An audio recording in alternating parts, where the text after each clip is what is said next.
دوستوں، آج آپ کو میں شیطان کے بارے میں بتاؤں گا کہ شیطان کے ماں باپ کا کیا نام تھا اور شیطان کا اصلی نام کیا تھا اور کتنا بڑا عالم تھا اور اس مقام سے گر کر کہاں تک آیا۔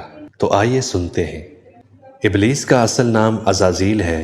ابلیس کی کنیت ابو قیطر یعنی تکبر کا باپ۔ ابلیس کے لفظی معنی انتہائی مایوسی کے ہیں۔ اصطلاح کے اندر ابلیس اس جن کا نام ہے جس نے اللہ تعالیٰ کے حکم کی نافرمانی کر کے حضرت آدم علیہ السلام کے لیے مدیح اور مسخر ہونے سے انکار کر دیا۔ ابلیس کے والد کا نام چلیپا اور اس کی کنیت ابو اللغوی تھی۔ چلیپا کا چہرہ ببر شیر جیسا تھا۔ وہ نہایت قد آور اور بہادر تھا۔ اس کی قوم اسے شاشین کے نام سے مخاطب کرتی تھی، جس کے معنی دل دہلا دینے والے ہیں۔ ابلیس کی والدہ کا نام تلبیس یا نلبیس تھا۔ تلبیس کا چہرہ بھیڑیے کی مانند تھا اور وہ بھی اپنے شوہر چلیپا کی طرح نہایت دلیر اور طاقتور تھی، اور ان کی طاقت اس حد تک تھی کہ قوم کے بچے بچے کی زبان پر یہ تھا کہ تلبیس کے ہوتے ہوئے دنیا کی کوئی طاقت ہمیں زیر نہیں کر سکتی۔ ابلیس کی نسل کی ابتدا جس جن سے ہوئی اس کا نام تارانوس تھا۔ کہا جاتا ہے کہ تارانوس ابلیس سے 1,44,000 سال قبل اس دنیا پر موجود تھا۔ تارانوس کی نسل تیزی سے بڑھی کیونکہ ان پر موت طاری نہیں ہوتی تھی اور نہ ہی کسی قسم کی کوئی بیماری لگتی تھی۔ البتہ یہ چونکہ آتشی مخلوق تھی تو سرکشی بترجہ اتم موجود تھی۔ ان جنوں کی نسل کو پہلی موت فرشتوں کے ہاتھوں پیدائش کے 36,000 سال بعد آئی، جس کی وجہ سرکشی بنی، اور یہاں پہلی بار موت کی ابتدا ہوئی۔ اس سے پہلے موت نہیں ہوتی تھی۔ بعد میں چلپانیس نامی ایک نیک جن کو جنات کی ہدایت کا ذمہ سونپا گیا اور وہ شاہ جنات قرار پائے۔ اس کے بعد ہاموس کو یہ ذمہ داری دی گئی۔ ہاموس کے دور میں یہ چلیپا اور تلبیس کی پیدائش ہوئی۔ یہ دونوں اپنے وقت کے بے حد بہادر جنات تھے۔ ان کی قوم نے چلیپا کو شاہین کا لقب اس کے شیر کے جیسے سر کی وجہ سے دیا۔ ان دونوں جنات کی وجہ سے ساری قوم کہنے لگ گئی کہ ہمیں اس وقت تک کوئی نہیں ہرا سکتا جب تک شاشین اور تلبیس ہمارے درمیان موجود ہیں۔ ان دونوں ہی کی وجہ سے قوم کے جنات آسمان تک رسائی کرنے لگے اور تیسرے آسمان پر جا کر شرارت کراتے تھے۔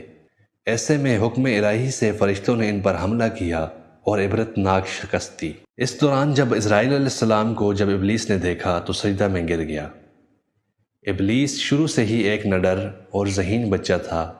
اس میں باپ کی بہادری اور ماں کی مکاری کوٹ کوٹ کر بری ہوئی تھی۔ اس نے ملائکہ کے ساتھ جا کر توبہ کا باقاعدہ اعلان کیا اور پھر فرشتوں سے فیض علم حاصل کرنے لگا۔ علم حاصل کرنے اور ریاضت کا یہ عالم تھا کہ پہلے آسمان پر اس کا نام عابد، دوسرے آسمان پر زاہد، تیسرے آسمان پر بلال، چوتھے آسمان پر والی، پانچویں آسمان پر تقی اور چھٹے آسمان پر قبازان کے ناموں سے مشہور ہوا۔ یہ وہ وقت تھا جب یہ فرشتوں کو سکھاتا تھا۔ ساتویں آسمان پر ابلیس بقعہ نور میں رہا۔ ہفتے افلاک کے سب ملائکہ کا معلم قرار دیا گیا۔ یہاں تک پہنچ کر ابلیس نے اپنی عاجزی اور ریاضت کی انتہا کر دی۔ کم و پیش ابلیس نے 14,000 سال عرش کا طواف کیا۔ یہاں اس نے فرشتوں میں استاد سردار عزازیل کے نام سے شہرت پائی۔ کم و بیش 30,000 سال مقربین فرشتوں کا استاد رہا۔ ابلیس کے درس و وعظ کی میعاد کم و بیش 20,000 سال ہے۔ فرشتوں کے ساتھ قیام کی مدت کم و بیش 80,000 سال ہے۔ ابلیس کو حکم ہوا کہ داروغہ جنت رضوان کی معاونت کرو اور اہل جنت فرشتوں کو اپنے علم و فضل سے بہراور کرو۔ یوں ابلیس کو جنت میں داخلے کا پروانہ مل گیا اور جنت میں بھی اپنے علم سے داروغہ جنت رضوان کو سیراب کیا، اور یوں جنت رضوان کی کنجیاں ابلیس کے پاس رہیں۔ روایات کے مطابق ابلیس 40,000 سال تک یہ فرض خزانچی انجام دیتا رہا۔ یہی وہ مقام اعلیٰ ترین جنت رضوان ہی تھا جہاں ابلیس نے پہلی بار بادشاہت کے خواب دیکھنے شروع کیے۔ اس وقت ابلیس کے پاس ہفتے اقلیم، افلاک، جنت و دوزخ سب کا اختیار تھا اور اس نے چپے چپے پہ سجدے کیے تھے، مگر یہاں پر ابلیس عاجزی سے پہلی بار بھٹکا اور خود کو بادشاہ بنانے اور رب بن جانے کے خواب دیکھنا شروع کر دیے۔ ملائکہ کے سامنے ربوبیت کی بابت بات بھی کی، مگر ملائکہ کے انکار کے سبب چپ ہو گیا اور یوں نظام چلتا رہا، مگر اس سے اللہ تعالیٰ کی ذات بے خبر نہ تھی۔ پھر آدم علیہ السلام کی تخلیق کا مرحلہ آیا۔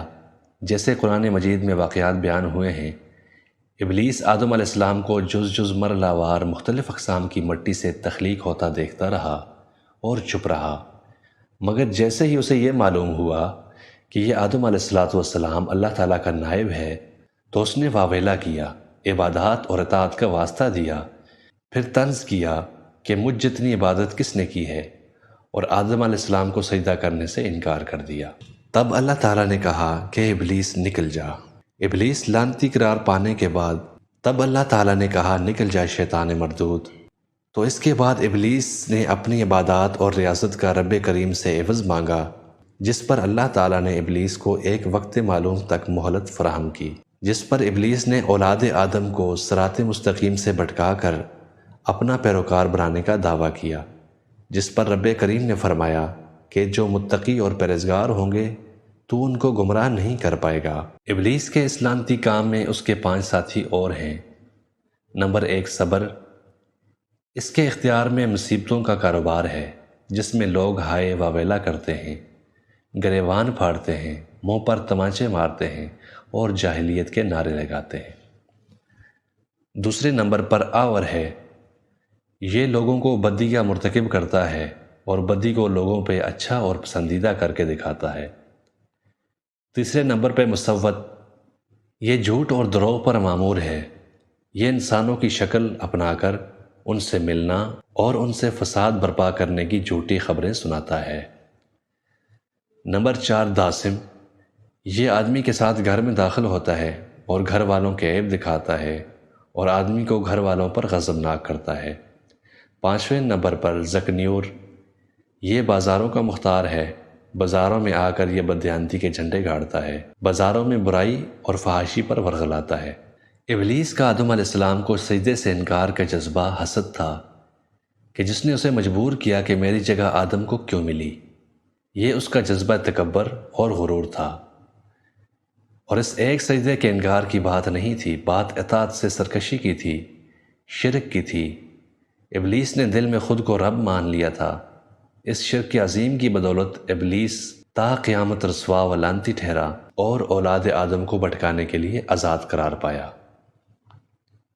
حاصل کلام یہ ہے کہ رب کریم کو انسان کی عبادت، عاجزی، علم و دانش سے کچھ غرض نہیں ہے۔ رب کریم صرف دیکھتا ہے کہ دل میں اطاعت و فرمانبرداری کتنی ہے۔ اس بنیاد پر تقویٰ اور پرہیزگاری کے درجے قرار پاتے ہیں۔